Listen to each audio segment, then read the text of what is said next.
Okay, so moving on. Steve Darrow. Hey, Steve Darrow. Language warning. Progressives pervert the language to reframe arguments to their advantage. We've talked about welfare and regulate in the Constitution being perverted or co opted. Being intentionally obtuse on illegal immigrant versus immigrant is a popular way to cloud that issue. Willful misuse of distribution when discussing income and wealth is the founding of 86% of the progressive agenda, destroying education or healthcare, whatever it is, versus reduced funding, privatization, localizing control is common rhetoric for any federal government funding cut. There are hundreds of other examples. How do we take back the language and force the left to use consistent definitions? Would you consider making a firewall to address this? I'd be considered making a firewall to address anything. But you can't really make the left do anything, Steve, because if you could, you'd make them think and reason, and next thing you know, they wouldn't be the left anymore. You just make them face reality. So since you can't make them do anything, the question then becomes, is there anything you can do about it? And I think the answer is yes, and I think the answer is to do what is what I'm trying to do in the work I do, and I think some other people are doing too, and that's just simply call them what they are. You know, they're just a bunch of control freaks. They're genetic defectives. They're just a bunch of high school student council weenies who just have never gotten over telling other people what to do. And the main thing is not so much regaining the language as to just immediately kick away their unearned moral superiority. If you can do that, they're lost. That's the first thing I do with them. But as far as language goes, if you haven't seen it, I cannot, or heard it really, I cannot recommend it highly enough. It's pretty profane. But George Carlin was not a nice human being, and struck me as a terribly unhappy man, especially as he got older, he got more and more bitter. But there's no question that George Carlin had a couple of things that were just utterly brilliant. Utterly brilliant. His comparison of football and baseball is just inspired genius. And he does a routine about language, Steve. He talks about how euphemisms are designed to soften the reality of things that shouldn't be softened. And I won't spoil all of it for you. I'll just spoil the best part of it for you. He's talking about how all of this stuff, as you add words and you add complexity and sophistry and all the rest, as you continue to add complexity, you take away meaning. And he says that's completely intentional, and I kind of agree with him. And the example he uses is just really perfect. He said during World War I, if you put human beings under continued shelling, they go mad. All of them do. If you've just been in a bunker and the world is exploding, and it just does that for, forget, an hour, 10 hours, 2 days, 4 days, that kind of thing. And the world just won't stop exploding, and everywhere around you is death and the kind of noise that you don't even hear anymore, you just feel in your bones. Many, many, many people suffer from a complete nervous breakdown, and it's not like a weeping nervous breakdown. Their nerves are just literally shot. And in World War I, they called that shell shock. And shell shock is a perfect word for it. Carlin says 2 words, very simple, strong words, shell shock. Boom, shell shock. You don't have any question about what that is. The guy's in shock because he's been shelled. He says, now, you go on to the next war, to World War II. It's not called shell shock anymore. It's called combat fatigue.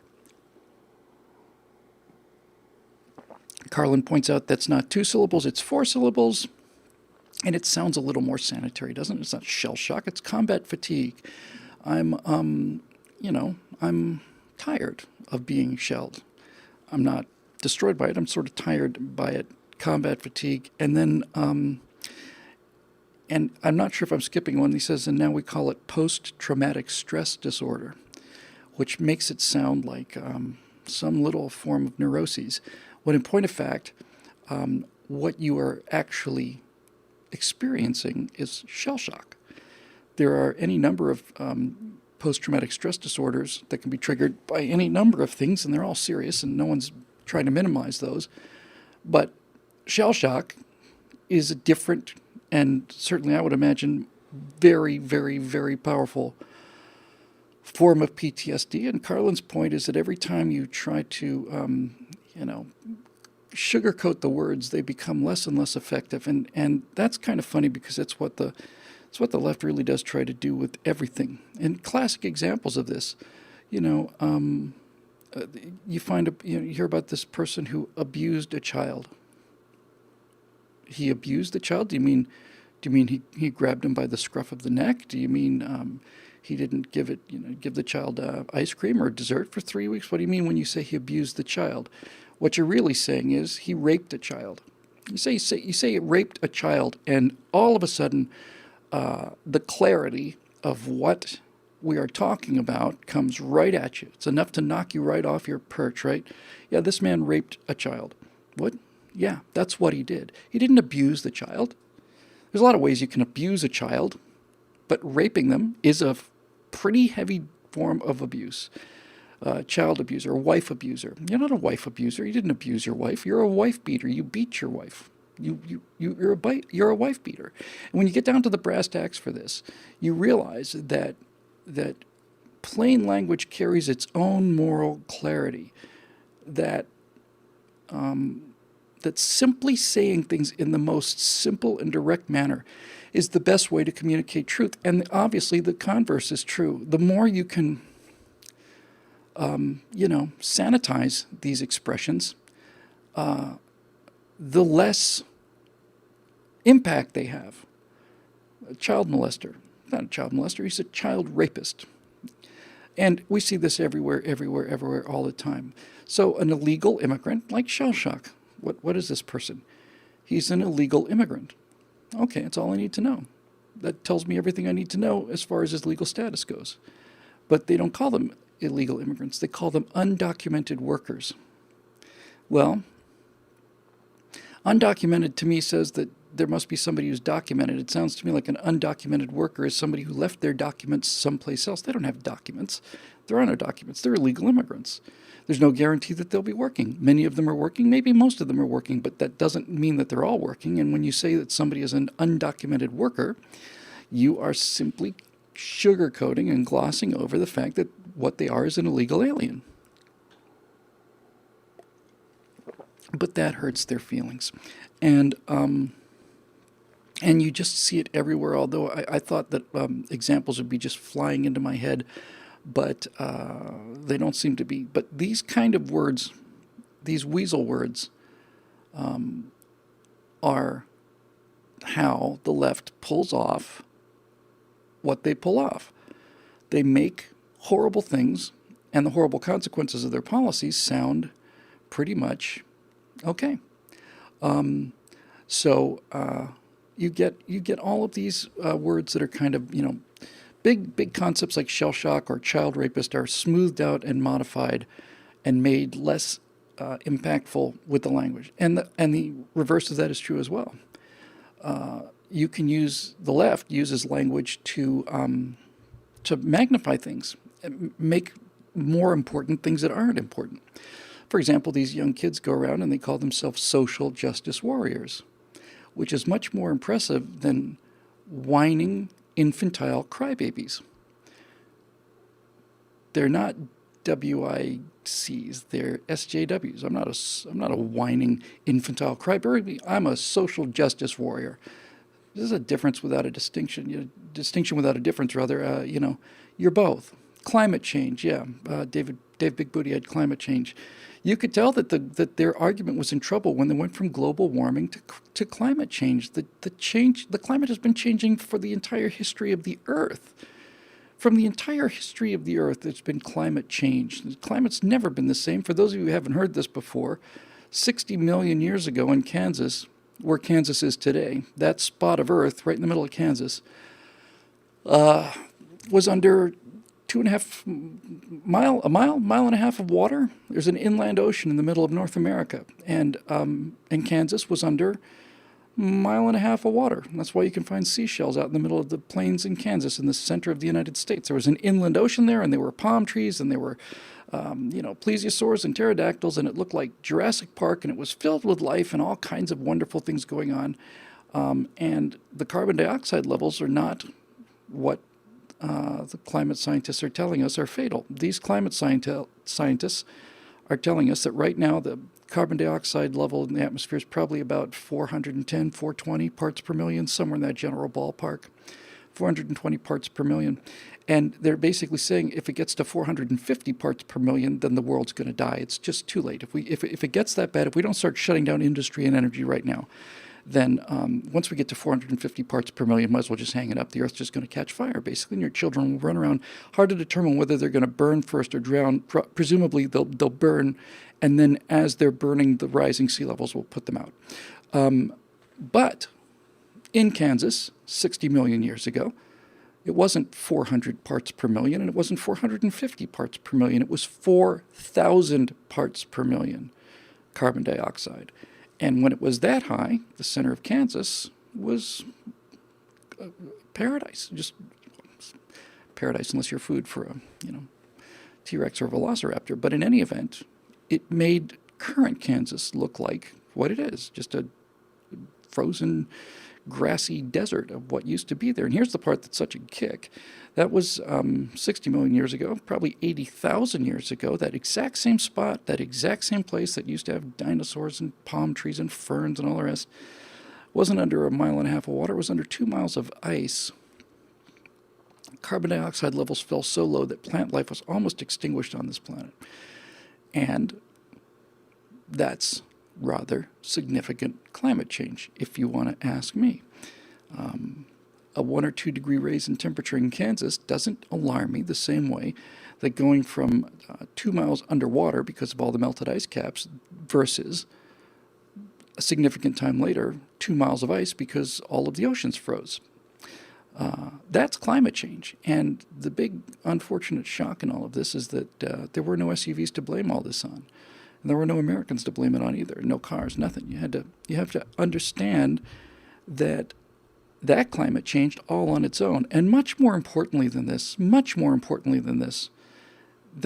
obvious realization that the climate has oscillated back and forth to enormous swings that we had nothing to do with. We weren't even here.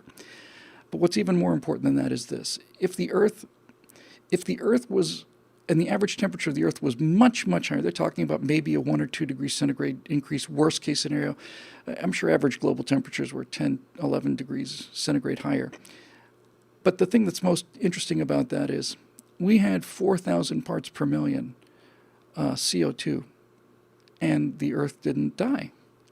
On the contrary, the Earth was really growing. You had a water problem, but life was just everywhere because carbon dioxide is what plants eat. But my point is this: we had 4,000 parts per million, and it got back down to 200 parts per million on its own. Got down lower than that on its own. So, if the Earth does not have feedback mechanisms that prevent runaway cold or runaway heat, we would have been burned or frozen billions of years ago. So yes, it's when you're trying to make a case for global warming, you've got a case. You can say the planet is getting warmer, and they want you to believe the planet is getting hotter than it's ever been before in its history, ever.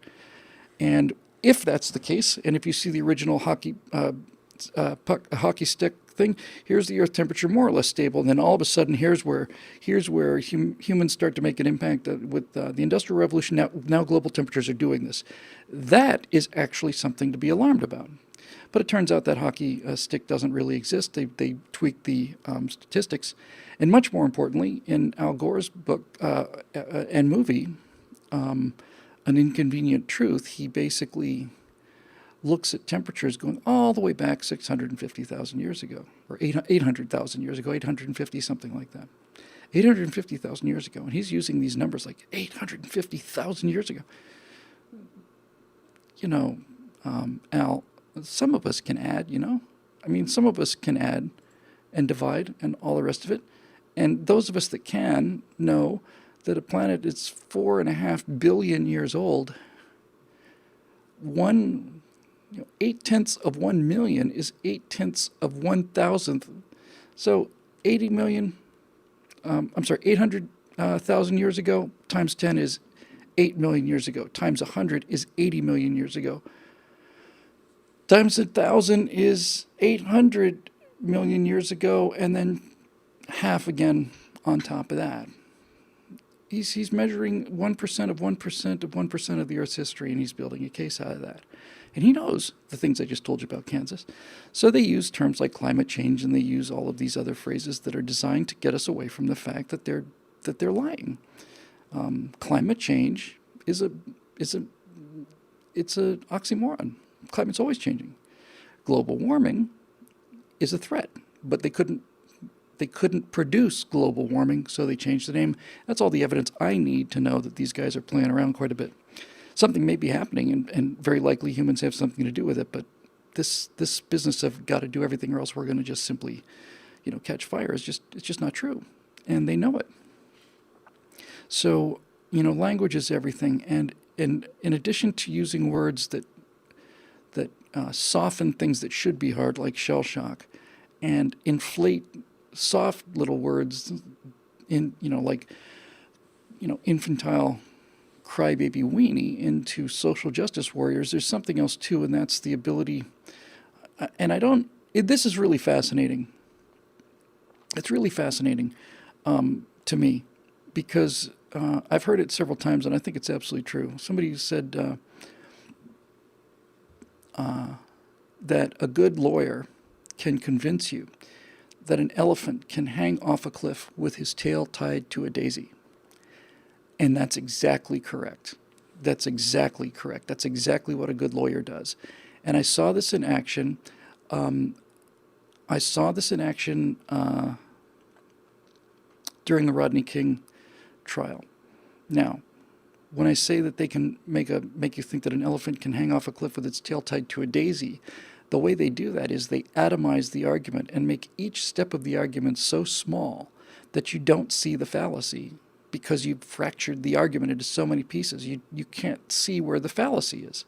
So, for example, I watch these attorneys for the police, and I am very sympathetic towards the police, but you see these attorneys for the policemen. Basically, here's the footage of Rodney King.